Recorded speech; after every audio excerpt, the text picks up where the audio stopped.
What's up, guys? Welcome to another episode of the True Crime Society podcast with Stephanie and Olivia. This is our second episode of 2022. Who knows how long I'm going to count them for, but just having a good time here. So here we are. Straight back into it. Yeah. Nothing really new with me otherwise. Anything new, exciting with you? No, we're still on summer break here. It's like I was just saying to you, actually, I'm finding it hard to breathe at the moment because it's 95% humidity. Like it's just so gross. Like I just feel like I need a fan in my face or something at the moment. But anyway, no, nothing else really happening. Same old. It's like the opposite of here because yesterday there was really bad freezing rain and tons of cars got in accidents by me because they didn't like pre-salt the roads or anything. So like one of my coworkers got into an accident going to work and like the main highway around here was closed forever because there was just like pile-ups everywhere. It's like we have winter every year. Why aren't we planning ahead for this? I know, it's like here, because generally it doesn't often rain that much. So as soon as it rains, the roads turn to shit. People just crash, don't forget how to drive. I'm like, this happens not that, I don't understand it. Yeah. People just forget. Yeah, I don't know. It might snow here tomorrow, so that's exciting because it hasn't snowed here really yet. It snowed a little bit, but hopefully we'll get some snow because they get snow in Alabama now, but not me. No, it's crazy weather. I wonder if it's just always going to be crazy weather from now on, probably. I feel like the whole world is going crazy.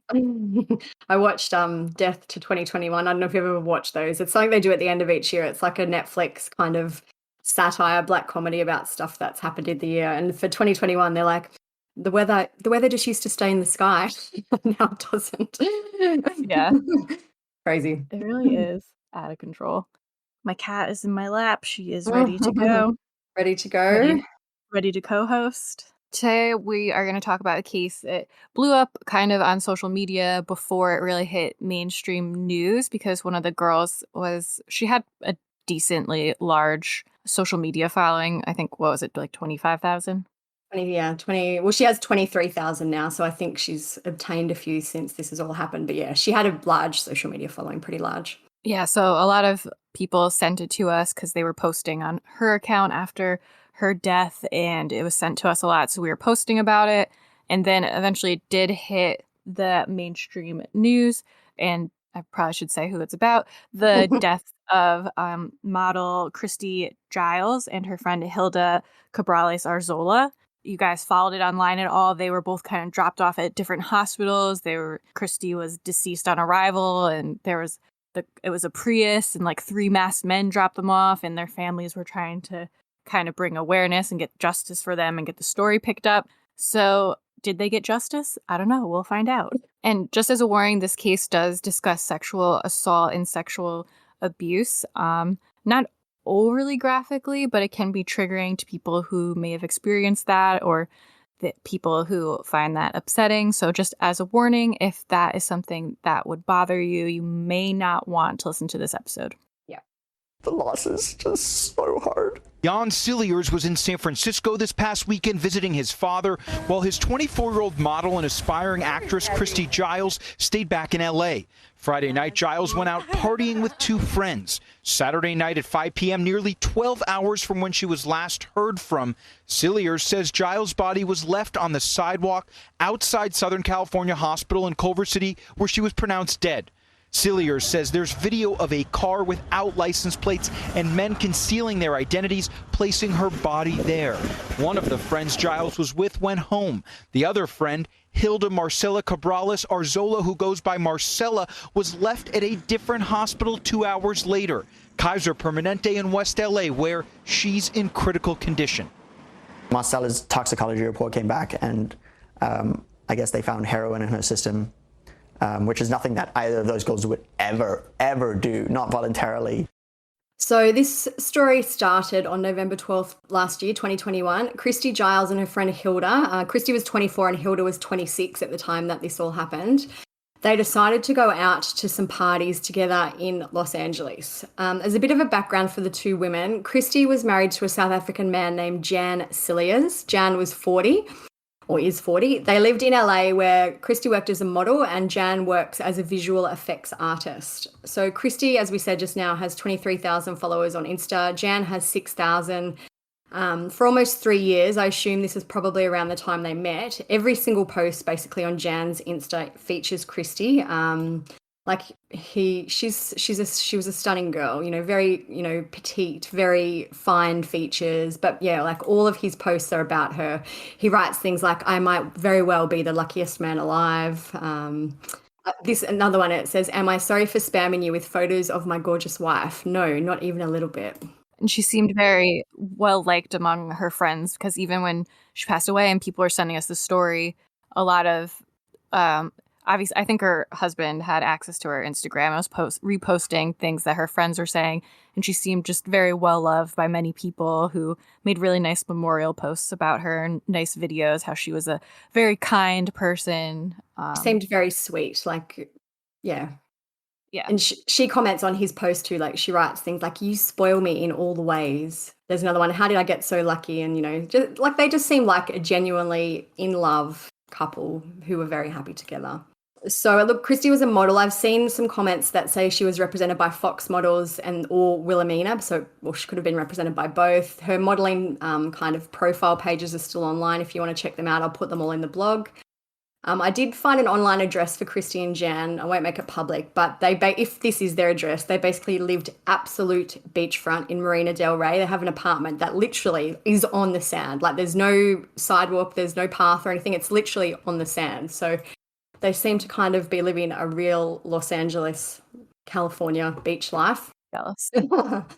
Hilda's kind of life and social media was a little bit more low-key. She has 2,500 Instagram followers. Her account is private, so we can't see any of the posts. But her bio reads, architecture, art, design, and everything in between. None of this is real. And then she's added in the US, because I believe that Hilda was originally from Mexico. So Hilda was an architect and she got her degree in Mexico. And since November 2019, she'd worked as a lead project manager for Atrio Interiors.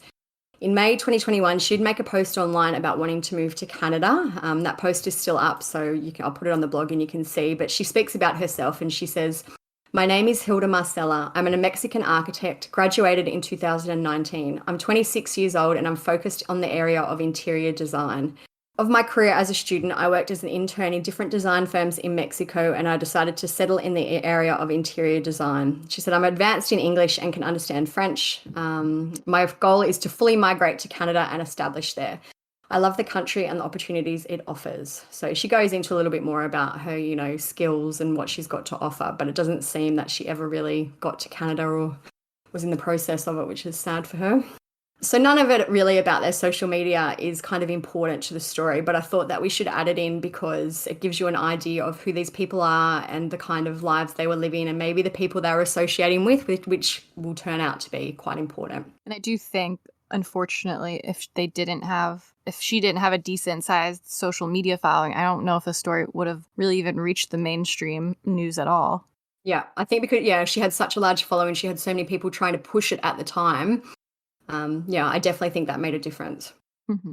So back to November 12th, Jan was away in San Francisco when this was all happening. He was apparently visiting his father, so he isn't in the scene straight away. Christy and Hilda decided to go to a party in LA. I believe the first party they went to was a warehouse party. Hilda apparently met a guy at this party who invited them to another after party in the Hollywood Hills, and both women agreed to go. So what kind of happened in between them going to this after party and the next day was a little bit unclear to start. So we're kind of going chronologically just to give you an idea of what we knew at the time, which wasn't much. Jan and their other friends were trying frantically to get in touch with them.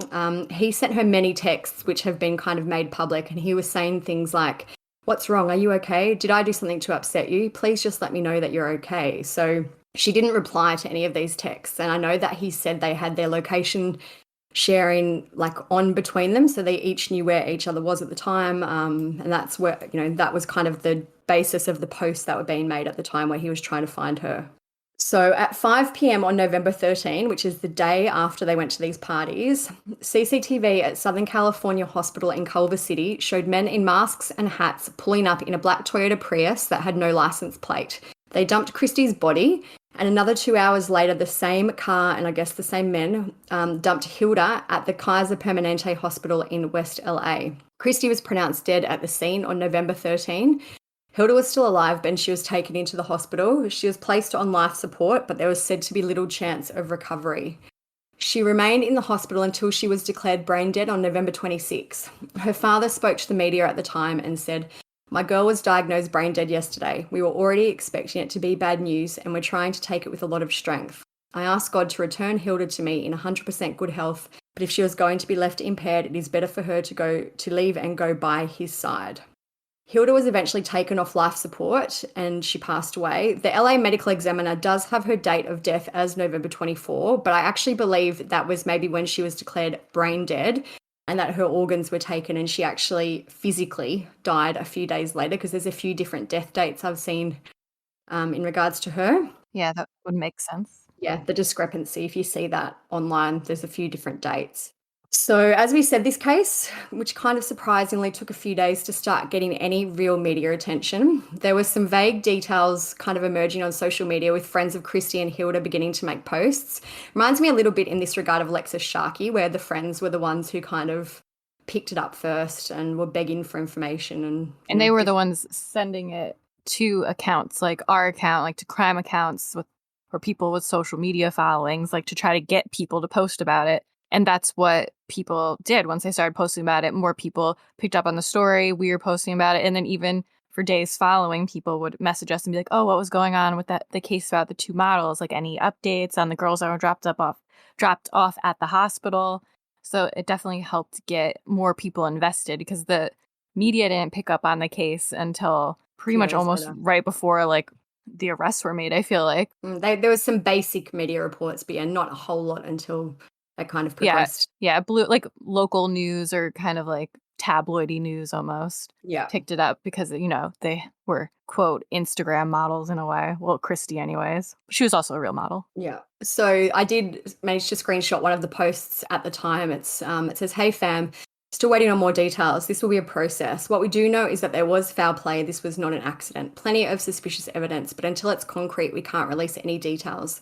Thank you for all your kind words. We've started a GoFundMe to help cover all the costs related to this horrific tragedy." So it was kind of, had this traction from her friends. The media did, I think the first article I found from the media was November 17. Jan spoke to the media at that time and said that heroin had been found in Hilda's system, but that she would never have taken that drug willingly. Christy's mother, Christy Giles, also spoke, and she said that Christy sometimes took cocaine or ecstasy, but that she would never do heroin because her close friend's ex had died from an overdose and her cousin had been in and out of rehab. Dusty said that Hilda's friends and family told them that she had the same attitude towards heroin. Dusty said, "My daughter was by no means was an angel. She lived her life very unapologetically and was brutally honest and truthful with her family, regardless if we agreed with it or not, because she knew that we loved her unconditionally." And then she spoke about the heroin. She said she would have no reason to lie.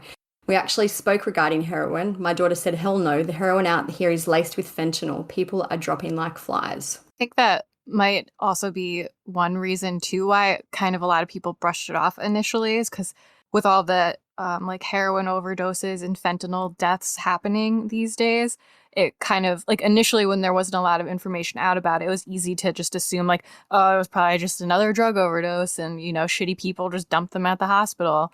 Yeah. But there's a lot more to it than that. Yeah. So Jan also spoke to the media about their relationship, and he said, "People share these amazing videos that they have with her and it just brings back her energy, and I know I'll never get to see her or kiss her or touch her again, and it's just so heartbreaking. We had one of the most fairy tale romantic relationships. Our first date was on Valentine's Day 2019. We were married by September that year. She's obviously beautiful on the outside, but really her beauty is just who she is as a person on the inside." And that seems to be kind of the continuing theme. I haven't seen anyone come out and say anything contradictory to what the mother and the husband have said. They've all kind of, there's no secret heroin addiction or anything like that. It seems like this is genuinely who she was. So as I mentioned, Jan said that he and Christy shared their locations with each other, and he also said, like quite early on, November 17, that he knew who the girls had been with that night. He said he had access to all the texts that Christy had sent, and the last one was sent to her at 5:36 a.m. Christy never replied to that message. So the messages he's actually published online. Hilda sent Christy a message at 4:36 a.m. saying, "I'm in the kitchen, let's do a line." And I'm guessing Christy saw Hilda after that because she didn't reply. But then at 5:30 a.m., Christy sent a message to Hilda saying, let's go. And she's put an emoji in there that's kind of like a awkward, grimacing. Use it as like a scared, shocked, nervous face, like a shocked face almost. I feel like it'd be like you actually saying to someone, let's just get out of here. Like, this is weird and like creepy. Yikes. Yeah, it's yeah, like yeah, yikes. Exactly. Yikes, yeah. Christy said at 5:30, let's go. And then Hilda wrote back straight away saying, yes, I'll call an Uber.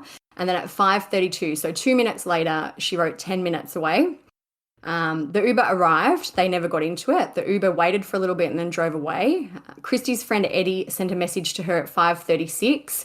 So this is literally 4 minutes after Hilda sent the message to Christy, but that message was never read or replied to. Eddie was just asking, where you at? So I think he'd been with them earlier that night. And I guess he was just checking up on them. The text, it's like so eerie in the same way like last images are eerie, where just you can see the timestamps of just like how quickly they're fine, texting each other, wanting to leave, and then just nothing. Yeah. I always find last texts eerie, like when someone says, and then they passed away after they sent this message. Like it's eerie. Yeah. So Jan said that he believed in that small gap between the final texts, something happened to Christy and Hilda that made them incapacitated. As Jan had Christy's last location, he made it public very quickly, and people online started kind of looking to see where they had been and who that property was kind of linked to. Jan was not shy at the time about publishing names of the people who were linked to the apartment where they were at. One of them was called Dave Bryant, aka Dave Pierce, David Bryant, David Pierce. You'll see it written like a lot of those ways online. Straight away, many people came forward to talk about their experience with Dave.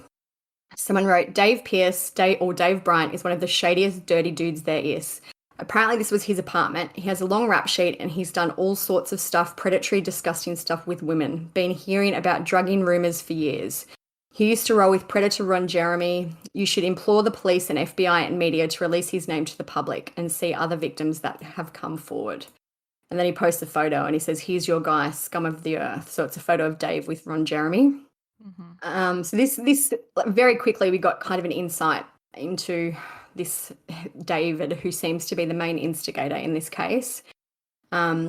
Media found insurance records and they found that a black Prius was registered to the apartment. And if you recall, a black Prius was also caught on CCTV dumping the women at the hospitals on November 13.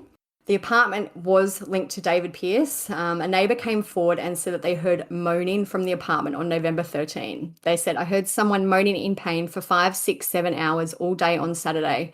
I was wondering what it was because there was always very loud noises coming from the apartment. But this moaning, it was weird to me. But he's a bad guy. I don't want to get on his bad side, so I never confront him.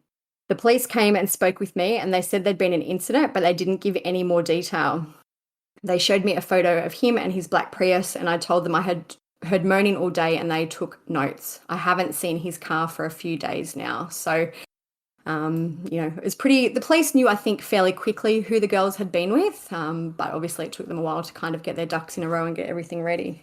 Yeah. I was just thinking, like, what would I do in that situation if I heard moaning for that many hours? Because I saw a lot of people were like, well, why wouldn't this person call the police? But how he's like, that I don't want to get involved with that neighbor. He's like a bad guy.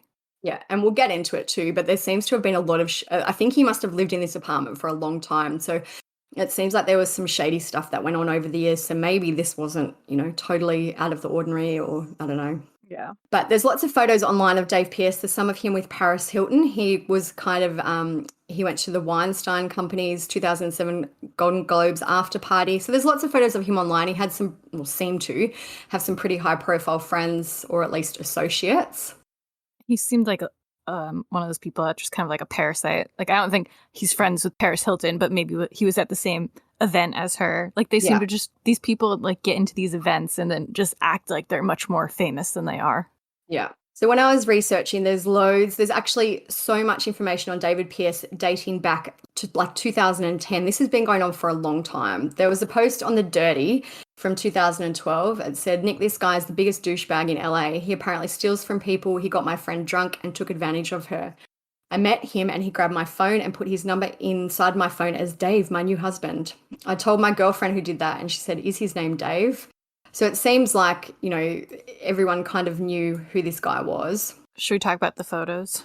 Yeah, oh, the duck lips. Yeah, literally every photo of him, he's making like a pout, like a duck lips, and it's so like uncomfortable because when you put all the pictures together, I mean, not that it doesn't look stupid in one picture, but it looks stupid when you have all these pictures together of him always making a duck face. I actually don't think I have seen a single photo where he isn't making that face. He seemed to be maybe like, I don't know if I should say this, someone might get mad, but a little bit chubby. So I feel like he maybe at a stage he was a little bit chubby. So maybe he did that face to make his face seem skinnier. I don't know. It's just a weird pose to do all the In time. every photo. Like fair enough, once or twice you might do it, but every photo. Yeah. Some more comments about Dave. Someone wrote in 2013, he claimed he was taking me to an event and took me to his apartment that he can't afford on his own because he has a roommate, and he tried to take advantage of me and rape me. It was the worst, scariest night of my life. Someone else wrote in 2014, so this is ongoing.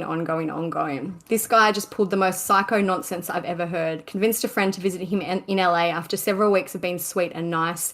Once there, he waited until she was sleeping to go through her phone, block every guy she had in there, and start texting her best friends to say that she was not coming back to Colorado. Lucky she got out.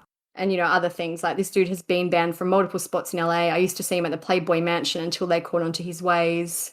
Yeah. One final comment too from that is that the worst thing I ever did was not press charges when he physically and sexually assaulted me. Probably the worst human being that I've ever met, and he needs to be stopped before he can hurt another woman. That's from 2019. No, sorry, 2013, that is. There's also another site that lists Dave's phone number, and people can leave, you know, like you can always, there's ones where you can write, this is a scammer, don't answer, this is an insurance company, whatever. Yeah. So everyone's been commenting for years about him. There was one from 2013 that said, David Pierce is a drug dealer, thief, scam artist, liar. If you ever have contact with him, go the other way. He will bullshit and steal from you. Do not trust him ever. He says he works for Paramount Pictures. Do not believe anything he says. And there's another one from 2020. David Pierce is a low-level thief, con artist, shoplifter, drug dealer. He will eventually be killed or locked up. Stay away from this loser. So they were very unfortunate to come across David, but it also seems that this had been going on for a long time. I can't believe that there was no action taken before this all happened in regards to David.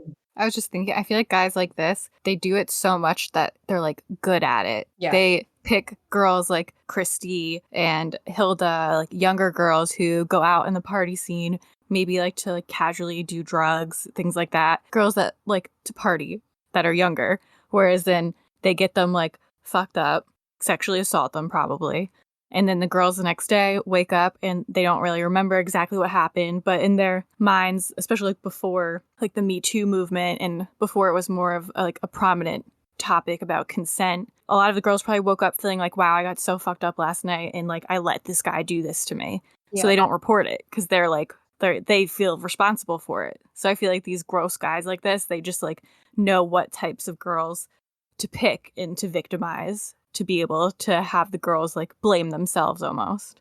Even that comment about the person who said the worst thing they ever did was not press charges against him. Like, you know, I'm sure he had this down to a fine art, saying, hey, I've got, you know, high friends in high places. If you make this public, like I'm sure he knew exactly what to say to make them feel horrible and scared and to not, you know, not ever take it any further. And a lot of the girls are just like embarrassed by it and probably just never want to talk about it again. So they just kind of try to forget it happened. Yeah. And it's sad that it took someone dying for them to get caught. Yeah, well, 2 people dying that we know of so far. So yeah, very sad. So on November 20th, Christy's friends gathered to hold a memorial for her on the beach. And it is very nice. There's a lot of nice flowers. They dug out a big heart in the sand. Very pretty. By that point, a GoFundMe that Jan had started raised over $80,000. The GoFundMe said, we appreciate any donations that will provide the resources needed in order to put a concrete case together to bring justice for both of these beautiful, innocent young women. Moreover, to protect every other female out there who has been or could be grossly affected in a similar way. We are raising money for private investigators, funeral, and memorial costs. These funds are going towards the investigations of both Christy and Hilda's cases. These funds will be received by Jan Silliers, who is Christy's husband. He'll be using the funds to pay for a private autopsy, private investigators, witness reward money, whatever other costs are incurred in the pursuit of justice for the death of Christy and Hilda. On December 15th, Jan announced that 3 men had been arrested in relation to Christy and Hilda's deaths. Not surprisingly, David Pierce was one of the men, and there's 2 other men arrested with him named Mike Ansbach and Brant Osborne. Police arrested those 3 men in connection with their deaths. David Pierce is charged with manslaughter. Michael Ansbach and Brant Osborne are both charged as an accessory to manslaughter. And what's even more strange is David Murrieta Jr. and his wife, both actors, say Osborne, also an actor, confessed to them all about that night with the women while they were on a shoot together days later. And he said, I had the craziest weekend of my life, and proceeds to just tell me hour by hour detailed account and timeline of exactly what happened from late Friday afternoon to about Saturday afternoon, where he begins to kind of boast and create an alibi in the process of how he went to sleep. He woke up, one of the girls didn't have a pulse.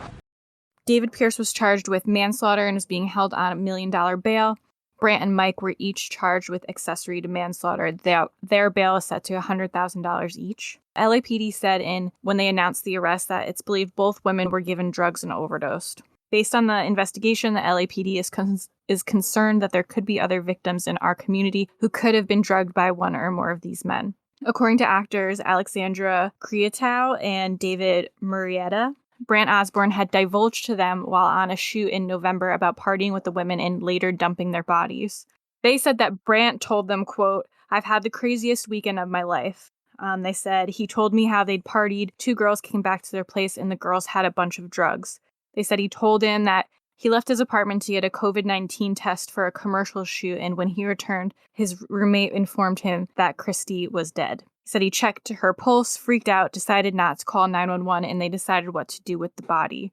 Then they didn't know what to do. They didn't want to call 911 and get in trouble, so they decided to drive and drop her body at Culver City Hospital. He was like, we dropped off the first girl. When we came back to our place, then he checked the second girl's pulse, and it was very faint, so they tried to decide what to do with the second girl. And he said they got her in the car and decided to drop her off at a second hospital so they didn't get caught. Alexandra Creatow, one of the people that he had talked to about it, said, I had that feeling like sometimes in movies when a serial killer calls a radio station and tells them everything, it's kind of that vibe because he was proud of it, in my opinion. The energy wasn't like, I'm embarrassed, I want to hide this. It was like, oh my gosh, look how much fun I had, crazy night.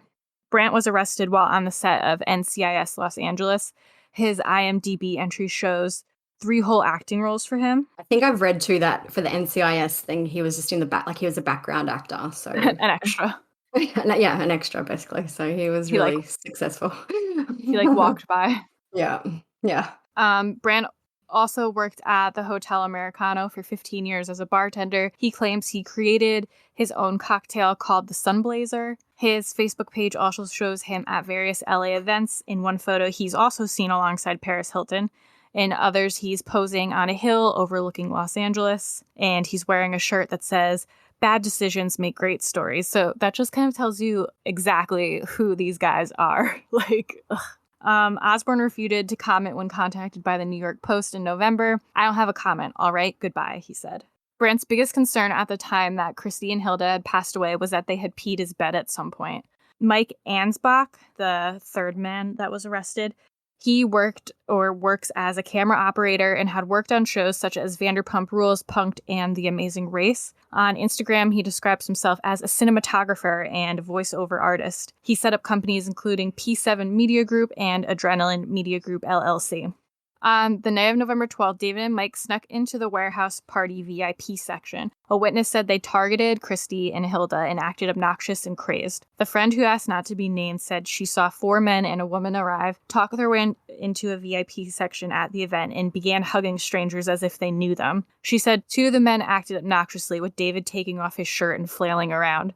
Mike seemed completely sober, had a professional camera, and took a particular interest in Hilda, the friend said. The men managed to insinuate themselves in conversation with Hilda, and one even put a jacket on her. The friend said they walked in acting very confident, and people are very easily fooled by confidence. It's very true. They were able to weasel themselves into that area. They must have been there for maybe about 30 minutes or so until somebody noticed they didn't have the right wristbands and kicked them out. But I had already left by that point. Following his arrest for his involvement in Christy and Hilda's case, Dave Pierce was charged with sexually assaulting 4 other women. Los Angeles County District Attorney George Gascon announced David was being charged with 2 counts of forcible rape and 1 count each of rape of an unconscious or asleep person and sexual penetration by a foreign object. He's also accused of sexually assaulting a woman in August 2010, as well as raping a woman in February 2019, and 2 other women in separate incidents last year. My office takes violence against women very seriously by aggressively prosecuting sexual assault cases. We make our community safer and protect others from becoming victims in the future, the DA said in a statement. The case is evolving, and we continue to work with law enforcement in developing evidence of other possible crimes. If you have any information, please contact the Los Angeles Police Department immediately. So in terms of the arrests for the 3 men, there's been a bit of an update. Pierce was ordered to come back to court on January 12th. So that's about, 5 or 6 days from when we're recording, because apparently he's still trying to hire a private attorney. The LA County District Attorney spokesman said, our office has not determined what sentence it will seek in the Pierce case. We will make that determination after all admissible evidence is presented in court.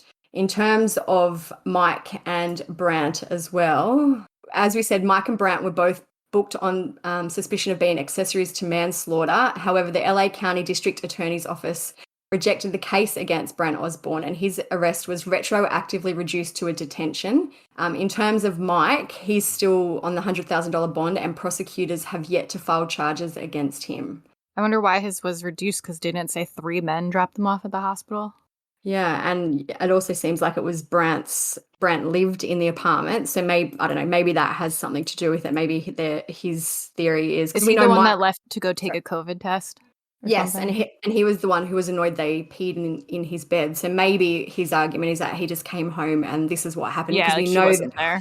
We know that Mike and Dave were at the party. Mike was taking photos or whatever, had the camera. So maybe in terms of Brandt, it's just a bit more of maybe his argument was helping them to take the bodies to the hospital, and that was literally it, which is still horrible, but it's less than what the other 2 did. Yeah, and they'd be able to prove if he really was out taking a COVID test at whatever. But also, they dropped their bodies off at 5, 6 in the morning or something. Or no, it was PM. Oh. So they were last seen or heard from at 5:30 in the morning, and their bodies were dropped 12 hours later at 5 p.m. and whatever, 7 p.m. maybe or something.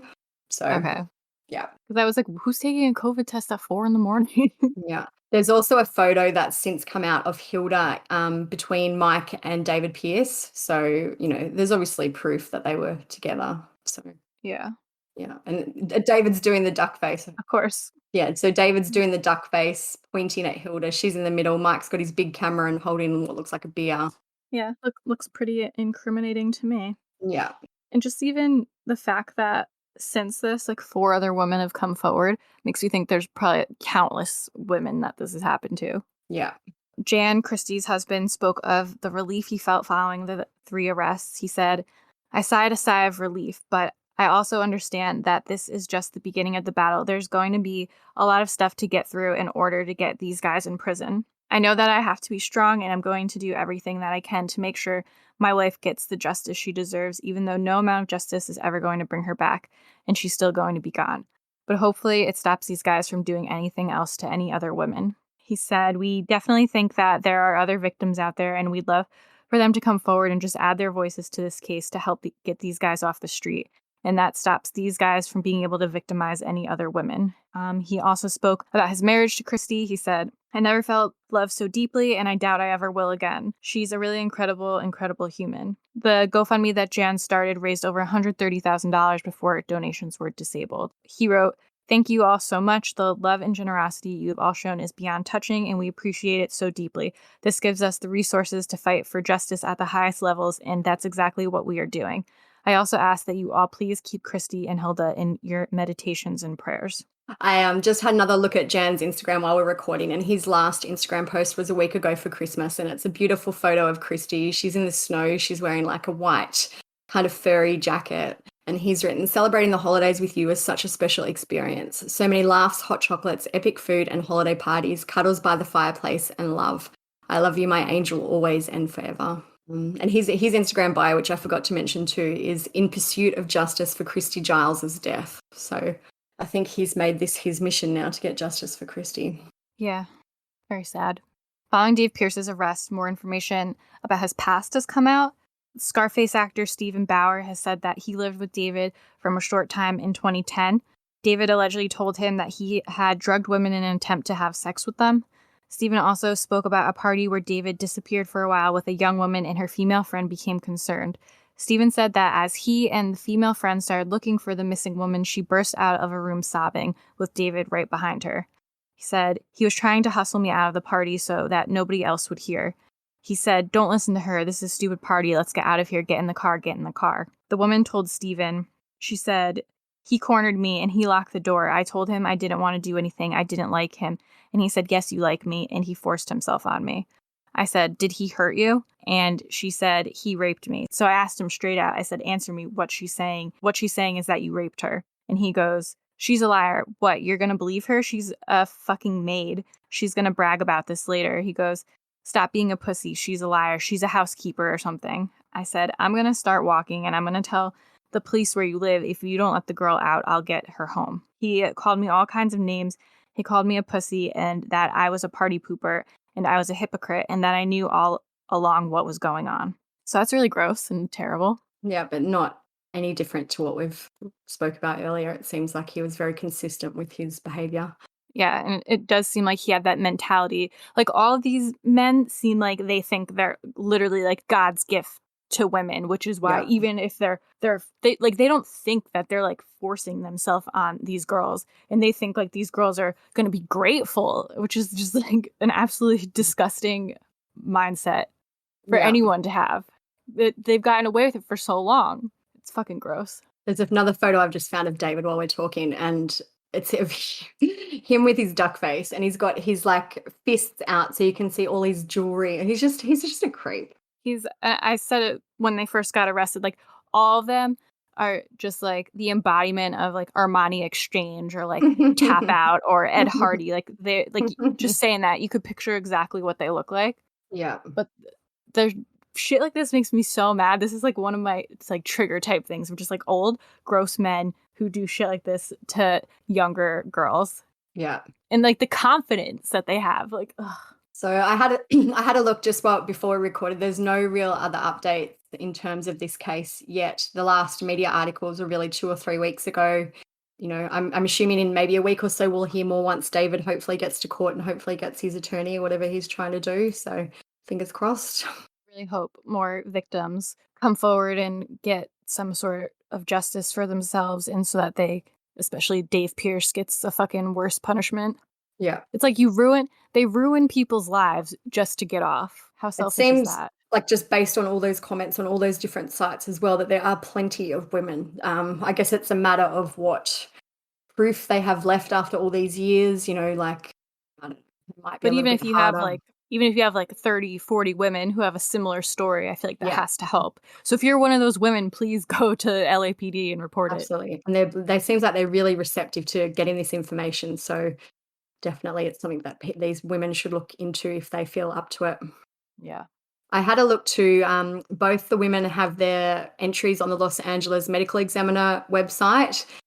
So Christie's is on there. It says that she passed away at hospital, which I'm guessing because essentially she was already dead. That's, you know, they have no other place to place her as being dead. And then Hilda's also says she died at hospital. Both their causes of death are currently deferred, which generally means they're waiting for toxicology. That could be the usual LA timeframe is usually 3 to 6 months-ish. It could be a lot longer. There's some that have been longer. But in saying that, maybe because this is a pretty high-profile case now, it may be returned a little bit quicker. Yeah.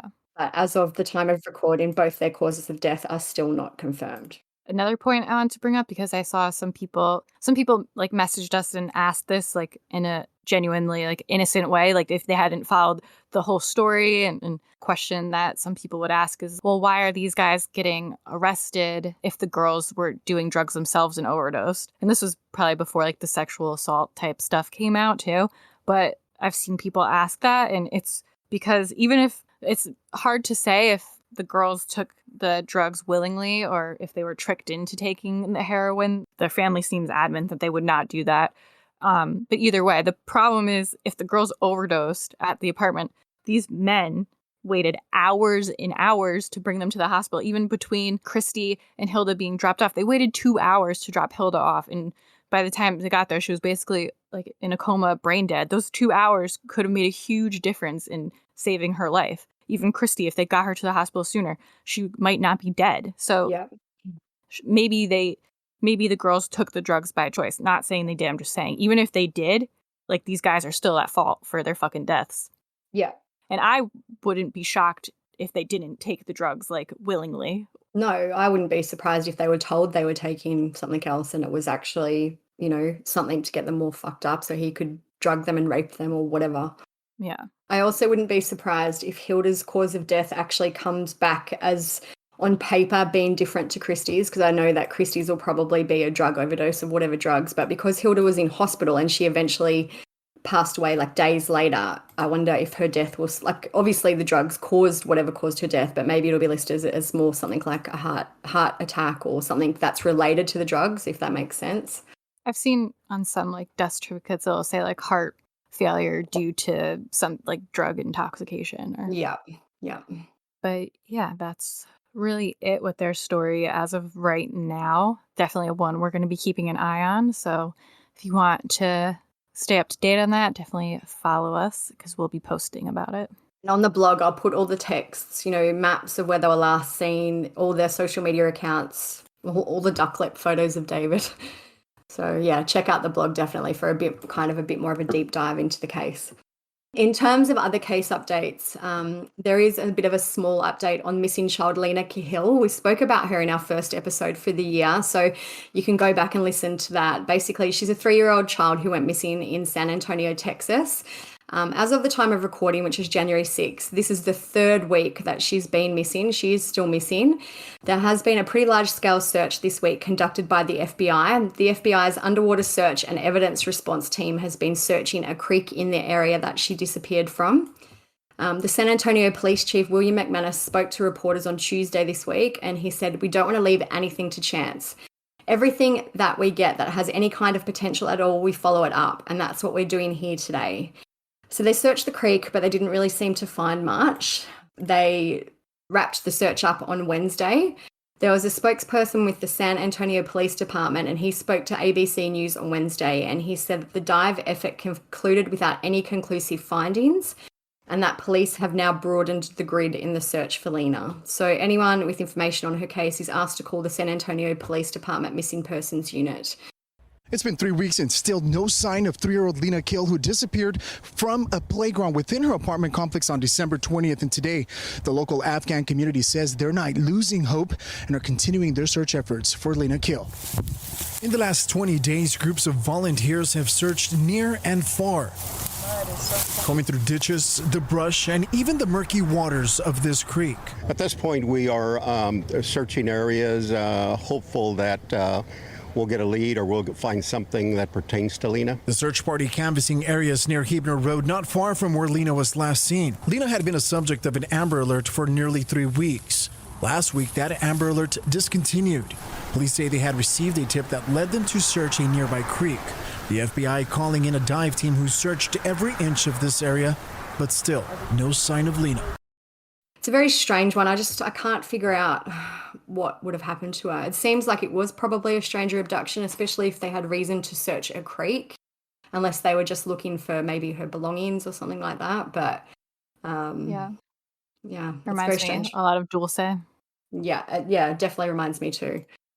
And I know the community in Lena's case have really banded together. There's a cash reward of $150,000. A lot of that's been put up by the community. I don't know. It's a very strange, puzzling case with not much actual information. There's also a big debate online as to if she's 3 or if she's 5 for some reason. News articles are still saying 3, but a lot of people on social media are saying she is actually 5. Yeah, I think when they released her her stats, they're like, that is big for a 3-year-old or something. I don't know. I guess it doesn't really matter essentially, but I've seen that too. Yeah, so she might be 5. We don't know. So hopefully there'll be an outcome or an update a proper update for her case soon. But as of time of recording, it's still going on. If anything happens, we'll put another clip in here. Yes. There's also a small update in the Gabby Petito Brian Laundrie case. I know we've all been waiting for updates with this one, and they've been very, very tiny and very, very slow coming out. So this information is from The Independent. It says Brian Laundrie's parents have asked the FBI to hand over a notebook that was found near their son's skeletal remains. Stephen Bertolino, their attorney, told The Independent that Kristen and Roberta Laundrie are trying to recover the notebook as part of a formal proceeding to administer their son's estate. Mr. Bertolino said he was also working cordially with Rick Stafford, the attorney representing Gabby Petito's parents, to have her belongings returned. There's a quote from him that says, Nicole Schmidt filed to obtain Gabby's belongings that are in the Laundrie home or are in police custody. Rick Stafford and I are trying to work this out cordially. I still know why they don't give them back her stuff. Like, what is there to be cordial about? Maybe there's a dispute about who the belongings actually belong to. Like, I don't know. I'm just assuming. Like, maybe it's like an iPad that or something that has actually some type of value. That's true. And some of it must be some sort of evidence that, but you'd think the police would have that. It just seems like a shitty statement for a shitty lawyer. Yeah, like, we're trying to work this out cordially. Just give them their stuff back. Yeah. Like, I just can't imagine what would be worth fighting over in terms of what Gabby probably owned. I don't know. It's weird. I'm sure there must be more to it or something. Like, maybe they're not allowed to speak to each other and things like that. I don't know. I couldn't imagine with all the shitty press that Brian's family have gotten that they're going to be like, no, we're going to fucking hold on to Gabby's things. I know. But also, maybe they would. I really hope we find out more about the notebook and if they've managed to dry it out and find anything. They haven't said that, but they've kept everything pretty close to the chest anyway in that case. They're going to have to come out with something eventually because technically the case is still open. Like, yeah. And they've never officially said that Brian is the one who killed her officially. I saw that earlier this week too. I think you sent it to me, but it was a statement from someone, a reporter who'd contacted the FBI, and the FBI is like, yeah, we have no statement. Good evening. Have a good evening. Yeah. It was JB on Twitter. He said he messages them semi-frequently and they usually don't answer. But he said this time they were just like, good evening. We have no update on this case. Good evening. Like, just leave us alone. That's like code for just piss off. No, the people need to know. So anyway, I guess one good thing is that, this case is still chugging along and hopefully something will come out properly soon. Yeah. So that's really all we're going to talk about this episode. There is a big case going on right now that we've been posting about on Instagram about Harmony Montgomery. So she is a 7-year-old missing out of New Hampshire. She has actually been missing since 2019. She might have last been seen either around Easter in 2019 or November 2019. They're still kind of trying to figure that out. But either way, it's still 2 years ago.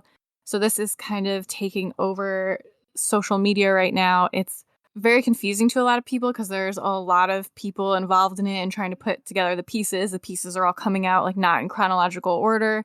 So it's like her biological mom is the one who has been apparently trying to look for her, but the biological dad had custody of her and was kind of blowing the mom off for 2 years. And then the biological dad had this wife who just got arrested for welfare fraud, but now they arrested the dad who's living out of his car with his new girlfriend. So again, there's just like so many people involved. But the root of it is there is a little 7-year-old girl who has been missing for 2 years. And a lot of people are interested in the case. So we will probably cover that one next time so that we can break it all down for you. Yeah. Sorry if that was hard to get through because it was hard. It's hard to explain in a general sense because there's just so many little details and people involved. And again, still, there's a lot of pieces missing to the story. Yeah. It's hard when there's such a kind of a lag of time to catch up to. Like, a lot's happened in that 2-year period and even before that for this to kind of occur. It's like you're kind of getting the story backwards almost. And then you have to retell it forwards to people. It's like a puzzle. It's like a puzzle. You start with one piece and you've got to kind of find the rest. Yeah, it's like you start with the mom being like missing for 2 years and everyone's like, what the fuck? Why are you just looking now? But then it's like the dad, they found him arrested and the uncle is involved and the uncle is saying that he remembers Harmony being abused in 2019 and it's just a lot. So we're going to try to get into that one next time. But we have been posting about it on Instagram, so if you've been following it, we'll be posting updates there like we do with everything else. All right, one other update for a case that we've been following for a long time is the murder of Savannah Pascal. She was actually a member of our group, True Crime Society. She was murdered by her husband, Trent, in October 2020. He made a video that kind of went viral. I think it was right before he murdered her. He said things like, I'm recording this because I want my daughter to know that I love you. I'm like, why me? And he talks about how his hair's all messed up in the video. He was a real, true, psycho, crazy person. We definitely talked about it on an episode. Yeah. So we've got, I think we've got a blog on it. If not, I'll make one. But we've got loads of information on the case and the murder. Anyway, Trent was arrested soon after, but he bonded out in April 2021. And since then, he's been on the run. It's a bit like Tiffany Booth's case, who's another member who was murdered. I just can't believe it took them so long to find this guy. Anyway, over the past weekend, police in Marion County, Florida, got a tip that Trent was at an RV park. So they turned up, they knocked on his vehicle door, and he shot himself. So I guess that's a final chapter to that story. I don't know if it's the justice that Savannah's family would have liked, but I guess at least it's an end to the story. I feel like you got the idea from Tom Sharkey. Yes, travel, both died in Florida, both suicided when the police came to get them.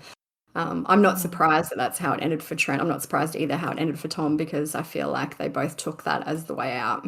Yeah, not shocking. Pacing. But still, like, not shocking, but also shocking. Like, when it happened, I was like, what?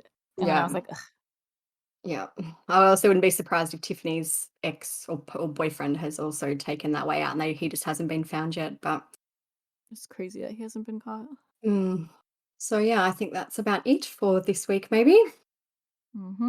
Also, I just want to say, sorry if I sound like an idiot this episode. I've had a rough week. I'm really tired. I have bad anxiety. I kept getting nervous. So if anyone's like, wow, Stephanie, you sound like a fucking idiot this episode, I'm just really sorry.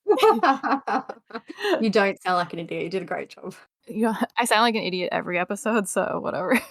I don't know if it's like the whole current weird situation in the world or whatever, but I feel like there's been a lot of aggression and a lot of, I don't know, anger lately. Maybe everyone's just worried and scared, and that's how it's coming out. But it's I a just weird, strange just time. like the busy, just like still that busy, just like fast-paced environment that I thought would die down after the holidays. I'm just exhausted. But you're not here to hear about me, so If they've made it this far, they probably want to hear about you.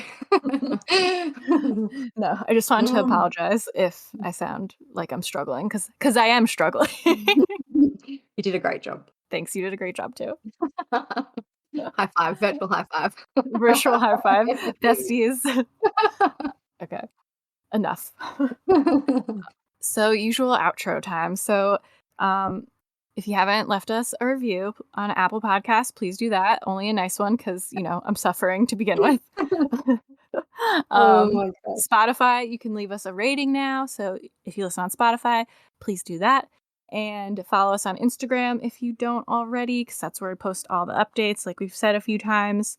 What else am I missing? Because So make sure you check out the blog. I don't know if did you say that? I don't think. Oh you yeah, did. and then we'll have a blog on this episode, like we do with every episode. They'll have pictures, social media links, everything that you would want to see after listening to this episode, and our forum. It's a good place to check out if you want to get into any rabbit holes. You could post anonymously on there, but even if you don't want to post, a good place for a lot of reading.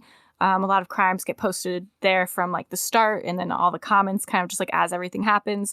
So good place for some light bedtime reading. And if you're listening to this right now and you don't mind, you have an Instagram, please screenshot it and share it to your story, so then maybe your friends will see it and they'll want to listen, and we'll reshare it. And whatever else I say every single time I do this, I'm sure you guys are used to hearing it, so you know what to do. I'm sure the real fans who are here right now know exactly where to go. Oh, and some people have asked us about stickers, because we posted that we sent a few people stickers.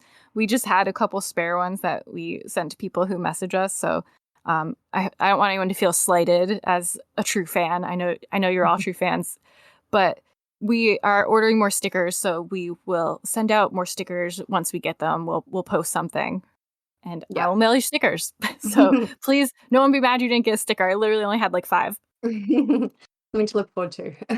Yeah. So once we do that, we will send out more stickers to all of our lovely, loyal fans that we love so much.